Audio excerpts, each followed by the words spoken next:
બે છે.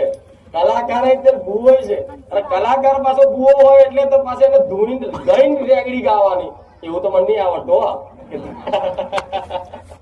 કલા છે પણ આ કલાકારનો આ કલાનો સદુપયોગ કરી અને કદાચ કોઈ રેગડી ગઈ અને વૈરાગ થી ગઈ અને કોઈના કાને પડે ને, કોઈ મેલડીના ભક્તના કોઈ ભુવાના કાને પડે અને તારા અવાજ ને તારા શબ્દો એના કાને પડવાથી એનું શરીર વાઇબ્રેશન થાય, એની નાભીથી ઉષાળો વાગે અને કોઈ મેલડી ધૂણે ને તો સમજી લે કે મેલડીના આશીર્વાદ તારી પર ફળા પડે ફળે.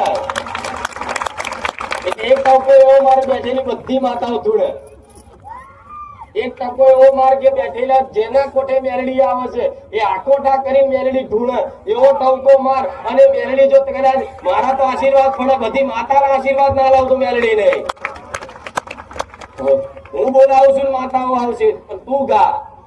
અરે જેના કડ ભાગલે કદાચ છે ને, અરે વડવાએ જેના પૂજન કર્યા હોય, અરે જેના નાભીની અંદર કદાચ ભૂતળ ના પૂજ્યા હોય, અરે જેની માતાના કાંડા બંધ ભૂવા પૂજ્યા હોય અને વડવાએ છે ને તે આગળ જમણા હાથમાં હાથ તેડીએ અને હાથમના દિવસે નિવેદ ખાતા હોય ને એવી દેવી આવે અને ભૂતળા હોય ને એને ખબર ન મળે.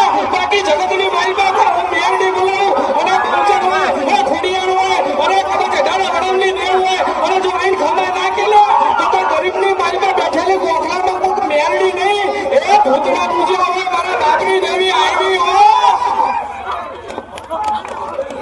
આય આય રામ. આયેલી દરેક માતાઓને ખૂબ રામ છે.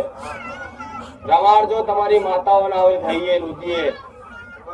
રામ રામ ભલે રામ રામ ભલે રામ મેરડીના રામ રામ રામ રામ. હરખાયો માતાને હરખાયો, દરેક દેવીને હરખાયો. ભલે ભલે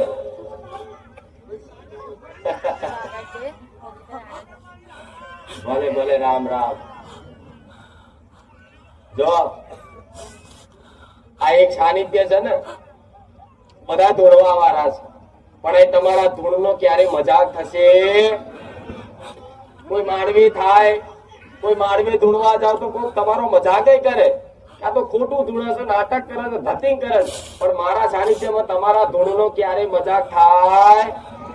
પણ આ તો ચાંદી ને રૂંધે રમતી હતી જ, પણ આ તો શેલ માર્યો ને એટલે આઈ.